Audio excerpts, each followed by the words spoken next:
All right, okay, something new for today, bringing you massive value in all types of ways, as I would say. So, a Stanford and MIT study published its findings last week. More than half of Americans have already asked AI for financial advice. That's more than the roughly 40% who have ever worked with a human financial advisor. The AI surpassed the humans, and almost nobody marked the moment except for me. So, you know, the turn. In some ways, and in the same 7 days, the industry shipped like it knows. An always on AI money coach, an AI assistant headed for your bank's app, an investing platform where the chat is the interface. So, buried in that same study is one number that decides whether AI advice makes you richer or poorer. And it's not about the AI at all. It's all about you. So basically, more than half of Americans have now asked AI for financial advice. That's more than people who ask for human advice. And that's from Stanford and MIT. Also, the industry has been shipping AI money coaches like crazy. Inside that study is one number that decides whether AI advice builds your wealth or ends up costing you money. It has nothing to do with which AI you specifically use. So I'm going to get into that. All right, so here's what actually happened.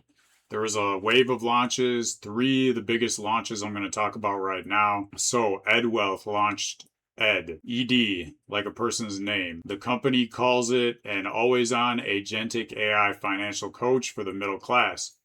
Costs about $300 a year. And the main thing to remember is the word agentic.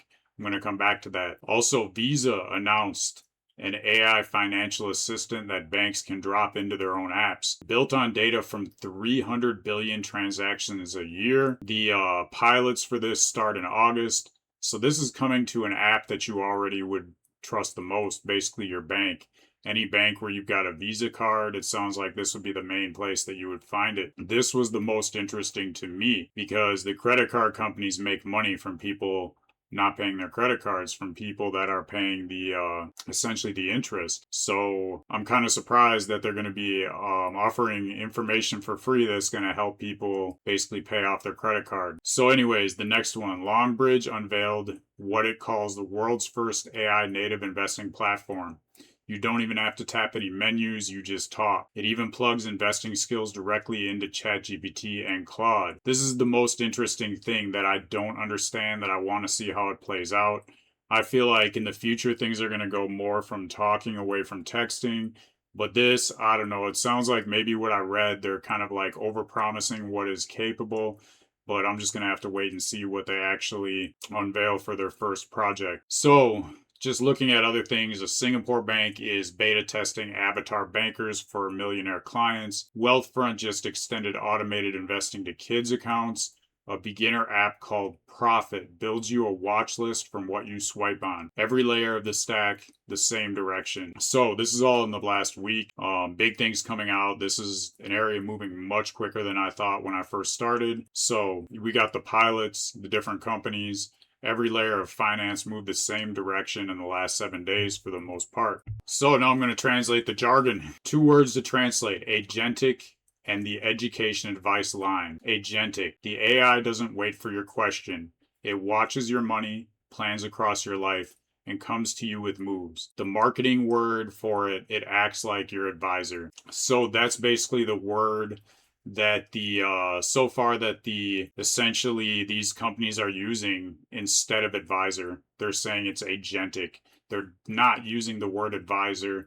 They seem to be replacing that with agentic. So here's the line in finance. Here's how index funds work would be considered education. Anyone can say it. Here's what you should do with your money is considered advice. It's regulated, and licensed humans are the only people that can really give people that advice legally. But every product in that wave that I just spoke of lives as close to that line as it can possibly get.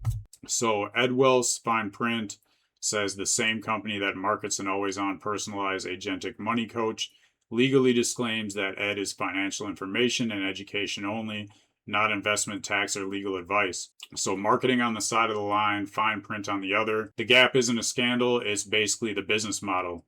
And everybody else is basically being an experiment, the one who is using it. If you're using AI for financial advice, for AI to make your decisions for you, You're basically a guinea pig. You're basically testing it out right now. And I will get to why that's so important next. So here's the most important thing I think that people would need to know and how it affects their money. Number one, there is no rule book. The SEC has never defined when AI guidance becomes regulated advice. Its one attempt at an AI rule was written or withdrawn last year. The SEC's own head of investment management admitted earlier this year no comprehensive AI rules exist. So, if or when these products drift towards advice, they're not breaking the line because there isn't a line currently. And when the answer is wrong, nobody behind the chatbot owes you anything. This is the main thing, the accountability point. There is a line that keeps being pushed.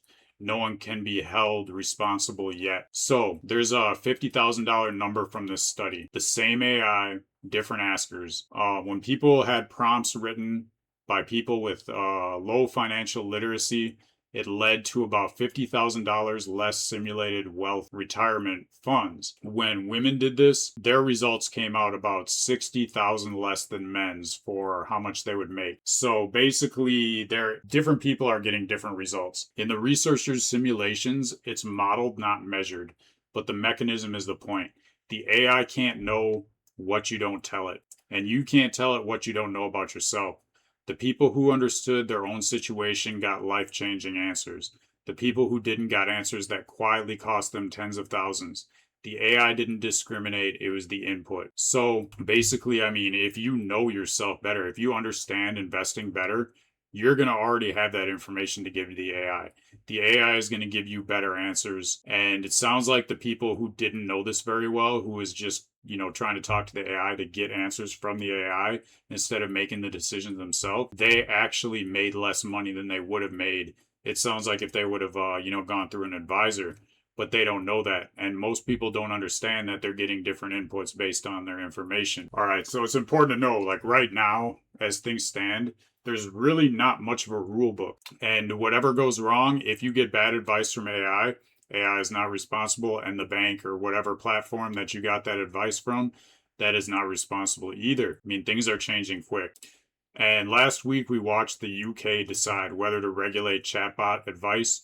This week the industry answered by shipping. A company called Mercor, MERCOR, is paying licensed financial pros, CFPs, CFAs, CPAs up to $150 an hour to, in the listing's own words, help design AI systems built to replicate real-world wealth management and investment advisory work. The advice industry is training its own replacement at hourly rates, already inside the regulated walls. There's SEC-registered ETFs where an AI picks the stocks and decides how much market exposure to take, 0 to 100%, with human managers signing off. And a brand new private fund just filed with the SEC named AI Agent Fund I. That was created, but the name tells you where money thinks this goes. AI advice stopped being a chatbot for your visit. It's becoming a default interface of money. It's going into your banking app, your broker, your kid's account, faster than any rule book is being written for how this is going to work. So I want to talk about really what this means for you. The study already proved the flip. Everyone argues about whether AI advice is good or bad. This study quietly answered a better question. AI advice is a mirror. It reflects the quality of what you bring to it. Bringing self-knowledge, you get a phenomenal teacher. Bring confusion, and you get confident-sounding answers that could cost you as much as 50 grand over time in slow motion. That is what they found, that people that didn't understand how to get good results, they got answers that basically cost them about 50 grand over time. If they had had better answers to give the AI, they would have made about $50,000 more. So, before you ask any AI about money, can you answer 3 things about yourself? What's the money for? When will you need it? How much drop in the market can you stomach without panicking? If yes, every one of this week's launches is a tool that can make you sharper. If no, every one of these becomes an advisor by default, unlicensed, unaccountable, and working from a blank file about you. The regulators haven't drawn their line. The study says the line that actually protects you is always yours to draw. It runs through how well you know your own investing. So for every product this week that points in the same direction, AI that makes decisions for you so you never have to make the call yourself, that's the sales pitch of this whole wave. That's where these companies are going. They want to make you have to make less decisions. They want to show you that they can make your decisions for you and do a good job. However, the research shows that that's not the output that's happening. And if it gives you bad advice, no one is held accountable. So if a machine makes every money decision for you, how do you ever learn? How do you ever get better? Would an autopilot really beat a person who's actively getting sharper every year or every month? And when this machine is wrong, like $50,000 worth of value being wrong, the AI doesn't pay. You do. You take the fall. So the goal with Stackivate, with this company that I created, was never to outsource this decision. It's to become an investor who knows their own style and improves over time. Many tools out there that are being built can decide for you, but it can't do the growing for you, and it won't answer for the outcome. Only you will. So this self-knowledge, the study says, is worth about $50,000. That's literally what I'm building. A quick quiz that shows you what kind of investor you actually are. You can see the link below. And I have one honest question that you need to think about. Have you asked AI about your money yet? And did it tell you your goals and timelines first, or just ask what you want to buy? Let me know below. I'm going to read everything. So basically, every launch this week sells the same thing. AI that decides for you so you never have to. But if a machine makes every call, how do you ever get better? And when it's wrong, it doesn't pay. You do. The goal was never to outsource the decision. It's to become an investor who knows their own style and gets sharper every year. A tool can decide for you. It cannot grow for you, and it won't answer for the outcome. That's self-knowledge. The study just priced at $50,000 per, average person. So what Stackivate does, there's a quiz on the site. Link is below, and let me know. So that's it for today. Hopefully you got a lot of value off of what I had to say.